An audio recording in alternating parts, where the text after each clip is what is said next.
Somewhere above our heads, there are things that we were never meant to see. A family hears footsteps where no one could have walked. A child witnesses an impossible silhouette keeping pace with their car. And a woman stares helplessly as a strange, gigantic figure leaves her paralyzed with fear. This episode will take you through 3 encounters suggesting that we should really be paying closer attention to what's happening above us. I'm Josh Ninocchio. This is What Lurks Beneath. You won't want to miss this one. Days before Halloween in October of 1998, a man named Hilario and his girlfriend Bethany were sitting in the living room of their California trailer. It was around 9:30 at night, and they had just put their 2 children to bed. It was the end of an exhausting week. Not only did they have Bethany's toddler to look after, but the couple had just brought home their week-and-a-half infant from the hospital. Thankfully, it was nice and calm where they lived. The trailer was located on the outskirts of town. It wasn't exactly isolated, but it was definitely on the edge of the community. While there were a few other trailers nearby, for the most part, it was quiet out there, especially at night. On this particular evening, though, Hilario and his girlfriend weren't expecting anything out of the ordinary. They had settled into the living room to watch some TV with the lights off after making sure that the kids were sound asleep, or at least they had been asleep. Because after watching some TV for roughly an hour, Hilario suddenly heard something strange. Now, it took him a second to figure it out, but when he did, he was sure that it was coming from the roof of the trailer, directly above the bedroom where his kids were sleeping. When he first heard it, he thought it might just be a branch or something that had fallen onto the roof. But a branch hits your roof and the sound stops. But this sound just kept going. In fact, when he heard it clearly, it was footsteps. It sounded as if somebody had found their way on top of the trailer and was now walking or stomping along the roof. So he muted the TV and he looked over at Bethany, and from the look on her face,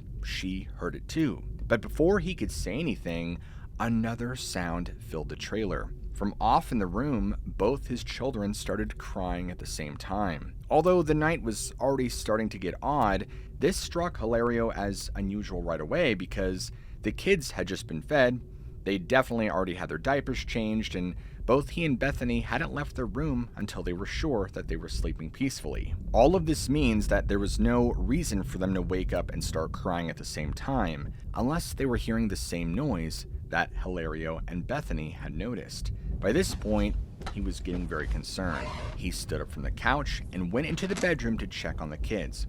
But as he did, the strange sounds overhead continued, and it was obvious what they were. They were footsteps, and now they were moving. Now, as he got closer to the crying children, he noticed that the footsteps seemed to be crossing the roof. They were slowly leaving the bedroom and now heading over his head and past him, back towards the living room. So he's going this way, the footsteps are going this way. It's almost like the footsteps were avoiding him, like they were targeting whoever was alone. But he tried not to dwell on that thought, of course. He knew that all the windows were closed and all the doors were tightly locked. And besides, his number one priority was to make sure the kids were okay. And thankfully they were just very startled by the noise. But as he tried comforting them, the noises above him grew more and more distinct. At this point, his suspicions about them being footsteps were confirmed. I mean, they had been confirmed already, but it was more like one of those situations where it's, I guess, what I would call a continuous confirmation. You know, like when you see or hear something and you're like, I think that's what it is, and then you hear or see it more and you're like, okay, it's definitely that. And then you hear or see it more and you're like, okay, I know for a fact it is definitely that and cannot be anything else. That's basically what was happening. And this is because now he was hearing what many describe as the heel-toe sound. And he's rocking the baby back and forth and patting the toddler, and of course his mind is racing. He doesn't want to tell his kids about it. He doesn't want to scare them. He's trying to figure out who the heck is up there and how the heck they could have found their way up on the roof. And worst of all, what are their intentions? The thing is that there's no way this could be happening because the trailer didn't have any kind of access ladder. And there weren't any trees nearby that someone could simply climb and then jump up onto the roof. Even though the trailer wasn't all that big, he wanted his whole family in one place. So he hurried back to the living room with both crying children in his arms, and that's when the footsteps above him stopped. Whatever was on the roof was now directly above the living room, right above their heads. And by now, it's not just the kids. Everybody is completely terrified, and they're all sitting there in silence, TV still playing in the background, but it's muted, and for a long time, the only sound they hear are the whimpers of the children as they wait to see what happens next. All of a sudden, there's another thud, and this one is louder than ever. Everybody jumps, and the kids scream, but Hilario realizes that it didn't come from the roof. It came from the front door. So he looks over at Bethany, and neither of them want to go answer it.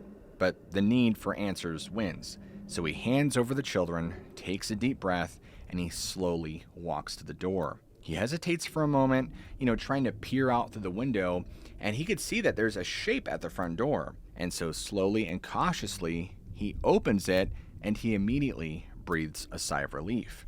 Standing there on the other side is his own mother, and he's shocked to see her, especially at this time of night. But before he can even ask why she's there, she just pushes past him and comes inside. And she starts talking really fast, asking if everyone is okay.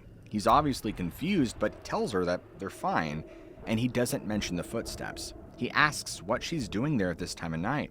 Well, his mother explains that she was at home, minding her own business, when she suddenly got this overwhelming feeling that something was really wrong. She couldn't exactly shake the feeling that her son and his family were in danger. She tried to ignore it, but the feeling just kept getting stronger and stronger until she finally decided that her only option was to drive over and check on them just to ease her mind. She has no idea why this happened. She admits that it seems silly that she only knew that she needed to get to them right away. Now, seeing the terrified looks on their faces, his mother's instincts were dead on. Her son goes on to tell her about the footsteps on the roof and how they stopped right before she knocked on the door, and after she gets over the shock that her gut was right, his mother insists that they all sleep in the living room that night. Of course, nobody argues with her, so they all pull mattresses in from the bedrooms and set up this little makeshift sleeping area. Eventually, they all manage to fall asleep. Well, the next morning, as soon as the sun was up, Hilario went outside to check on the roof. And everything about last night, including the fear, it all just felt pretty silly in the light of day, especially after he gets a look at the roof. He meticulously inspected the entire trailer, looked for any signs of damage or disturbance, checked all around the property for anything that might have allowed someone to climb up there, a ladder, maybe something that someone could have stacked up to climb up top, anything. But just as he suspected, there wasn't anything.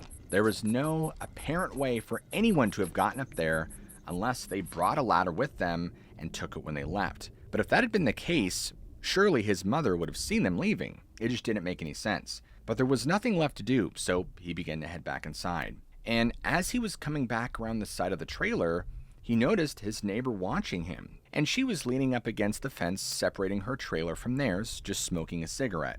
But she didn't look at him. She was staring at their roof. And so as he came around the corner, she noticed him and waved him over to the fence, and she asked if everything was okay. Hilario is still very confused by what had happened last night, and they had some small talk, and he briefly explained the strange sounds they had heard, and how his mother had come over, and how they'd all been just completely terrified. Well, oddly enough, the woman didn't seem surprised at all. She just nodded, and she went on to explain that she had seen it herself. As it turns out, she had been outside having a cigarette when she noticed something moving up on his roof. And what she saw was big and dark, and said that it had moved from the back of the trailer toward the front, and that just when she thought it might be good to call someone, it disappeared. Now, obviously, this really bothered him, and he asked for, more of a description, but she just shrugged, and she said it was too dark outside, that all she saw was that it was big, dark, and slow. He noticed that she never said that she had seen a person on the roof, just a figure. She kept repeating the words, big, dark, and slow. Now, this wasn't the last time that odd things would happen at the family's trailer. Although he never really shared much more, all he said was that it got to be too much, that he and Bethany started to worry about the children's safety, and eventually they couldn't take it anymore, packed up their belongings, and moved out shortly thereafter. Now, fast forward to today, him and Bethany are no longer together. But neither will forget the night in October of 1998 where something was on top of their trailer. Judging by the intuition of his mother and the descriptions of the neighbor, it wasn't a person. What it was, or who it was, remains a mystery. In the early 1990s, a young boy named Abe sat in the back seat of his family's car, staring out the window as they drove through the California desert. The sun had just set, and it was quickly getting dark. In the front seat were Abe's parents, with his father behind the wheel, focusing on the road ahead. In the back seat, next to Abe, were his two brothers, both sound asleep, their heads bobbing with each bump in the road. The family was returning from a short stay at a ranch near the California-Nevada border. Abe's father was a pool maintenance professional. One of his customers had recently purchased this ranch. The pool on this property had been absolutely wrecked by the previous owners, and the new owner had specifically requested Abe's father to come out and try to help salvage it. Since it was quite a distance away and would take multiple days to repair, the owner had invited the entire family to stay at the ranch while the work was being done. And while his father worked on the pool, Abe and his brothers had explored the property, they played games, and they just enjoyed the change of scenery. And his dad had managed to save the pool, and now they were headed back to their normal lives. They had started the long drive home late in the afternoon. It was really isolated, just deserts and a few homes with, the occasional small town every now and then. And since he knew everyone else would fall asleep, Abe's father had made him the navigator. This meant holding the printed MapQuest directions in his hands and telling his father when and where to turn, because this was years before smartphones and GPS were really a thing, and you were forced to use MapQuest or just use a map for directions.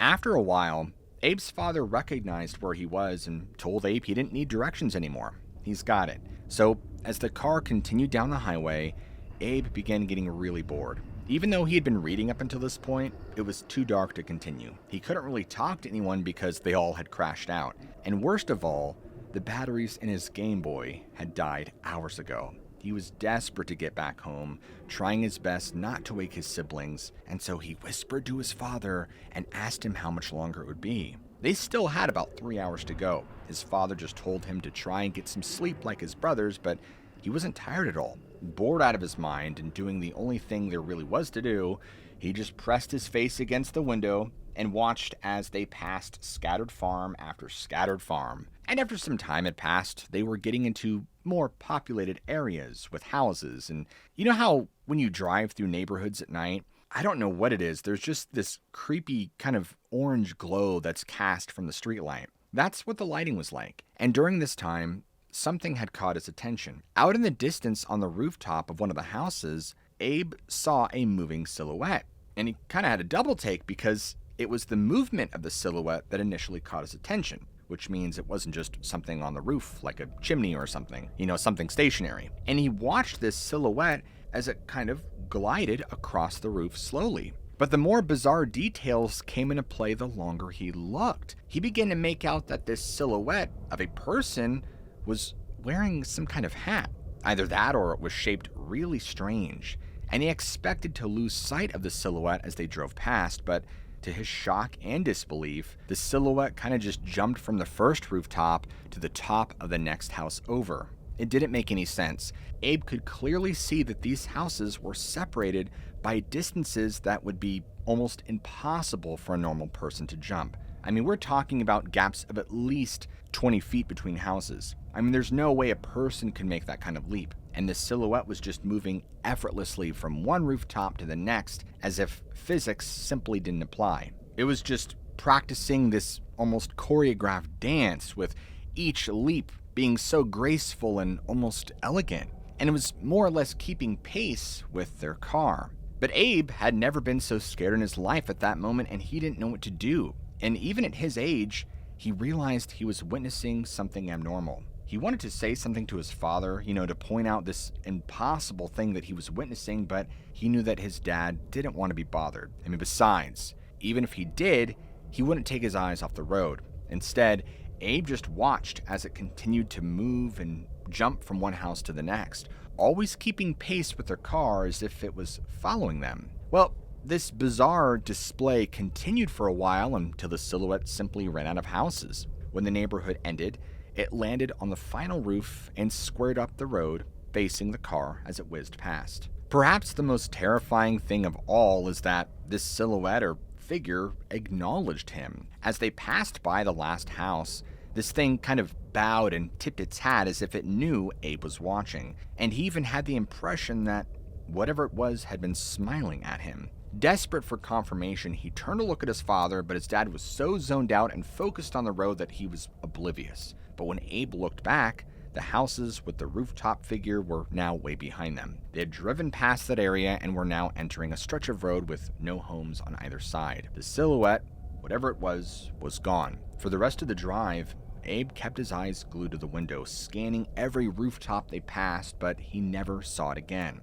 He considered waking up his brothers to tell them what he had seen, but something told him they wouldn't believe him. It was just too strange. Even now, he still remembers the weird dancing man, especially whenever he sees a clip from an old musical, because that was the exact way this thing moved. However, it has never reappeared, leaving him to wonder if what he saw that night was real or just the imagination of a bored, tired child on a long drive home. In 1994, a middle-aged woman named Kaths was getting ready for bed in her small home in Wales. It was just before midnight, and she had already brushed her teeth, washed her face, changed into her night clothes, the nighttime routine. And she did this every night before climbing into bed. She went over to her bedroom window to draw the curtains shut, but on this night, as she reached out for the curtains, something outside caught her eye, because across the street from her home was a row of houses with their rooftops clearly visible from her second floor window. Most nights, it was just a sea of tiles and shingles, but now, lying on one of those rooftops was something out of the ordinary. Initially, she thought maybe it was just some debris that had been blown onto the roof, or maybe some kind of maintenance equipment that had been left up there. But as her eyes adjusted and she focused more intently on what she was seeing, she realized that this wasn't a weather balloon, it wasn't a machine, it was a figure, clearly. And speaking of clearly, it was clear enough that whatever this was humanoid in shape. But this kind of made her brain short circuit, because if it was a person, it was simply way too big. I mean, we're talking at least 15 feet long. And weirdest of all, it was lying on its back on the roof, like it was sunbathing, just at night. Well, she froze, her hand still gripping the edge of the curtain, because she wasn't sure if she'd been spotted or not, or if the motion of her closing the curtains would get this thing's attention. Instead, she just stood there and did her best to get a better look, just taking it all in. The figure seemed to be made up of separate sections, almost as if the body were disconnected from each other. I hope I'm making sense. In fact, Kath later explained that it most closely resembled what the Michelin Man, the tire mascot, looked like of all things. Except this thing was glowing somehow. Not bright like a light bulb, but just enough to make it stand out against the dark Welsh night. This faint light powerful enough to have grabbed her attention. And so she's stunned by what she was seeing, and then she suddenly notices movement down below. It was a young couple walking down the street without a care in the world. They were just chatting and walking along, oblivious to what was right above them. But as they were getting closer, and their path on the sidewalk took them directly beneath the home with the glowing figure on the roof, she knew she had to do something. So instinctively, she did her best to warn them. She wasn't sure if what she was looking at was dangerous, but it was definitely not normal, and she felt that they should at least be aware of it. She opened up her mouth to call out to them through the window, but when she tried to speak, no sound came out. She was confused, and she tried again. She tried to shout, to yell, to make any sound at all, but it was as if her voice had been completely stolen from her. She could feel her vocal cords straining. She could feel the air passing through her throat, but there was no sound. It was like yelling into a vacuum, or being trapped inside of some kind of silent bubble. In complete desperation, she began banging on the window, hoping that at least would get their attention.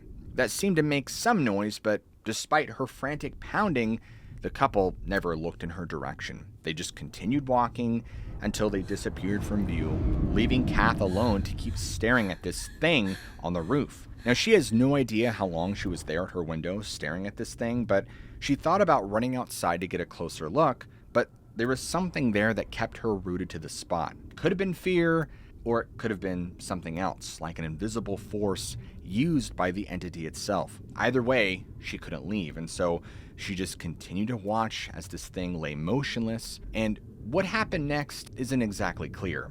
It's almost like there's a gap in her memory, but at some point, she thinks that she must have gone to bed, though she has no memory of actually leaving the window or getting into bed. All she knows is that when she woke up the next morning, the first thing she did was rush to the window, but it was gone. The roof where it had been laying was now empty, but as she looked closer, she noticed something else that was very strange. Something was in its place. There was a distinct marking on the roof, right where it had been, and from her window, she could see a clear outline that matched the shape of the segmented giant thing she'd seen the night before. Well, as you can imagine, she felt like she was in a daze. She spent the morning trying to make sense of all of this. I mean, was it real? Had she dreamt it?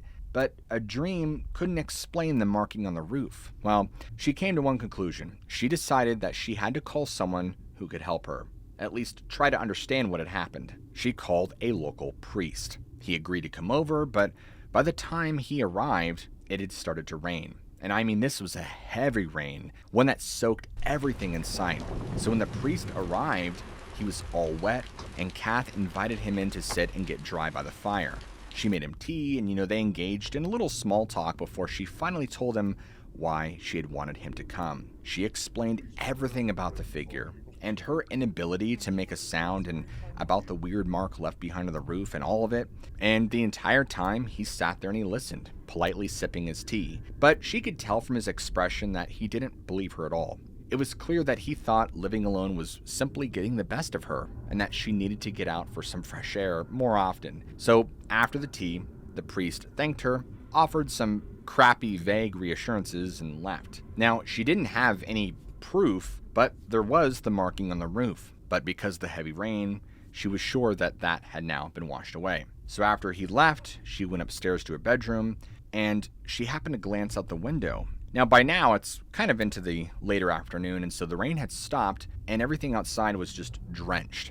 Everything, except for one thing. Her eyes widened as she noticed that mark on the roof. The exact outline where this figure had laid down the night before had somehow remained completely dry throughout the entire rainstorm. The rest of the roof, was obviously just dark and drenched with water, but this one area stood out clearly, bone dry, and she stood at her window for a long time, wondering how this is even possible and feeling as if she's just losing it. But beside all of that, she knew that, without a doubt, what she had seen, experienced, and felt was some way or another real. Unfortunately, Kath has no explanation for what she saw that night or for the mark that somehow repelled water, but has a feeling that whatever it was somehow supernatural. And because you guys made it this far into the episode, I want you to all comment down below, get off the dang roof, so that way I know who made it to the end and who didn't. And if you guys enjoy content like this, where we deep dive into cases and stories and just mysterious and supernatural, then what are you waiting for? Smack that like and subscribe button right now for more content just like this. As always, never forget, I love you all, keep an open mind, and I'll see you all in the very next episode.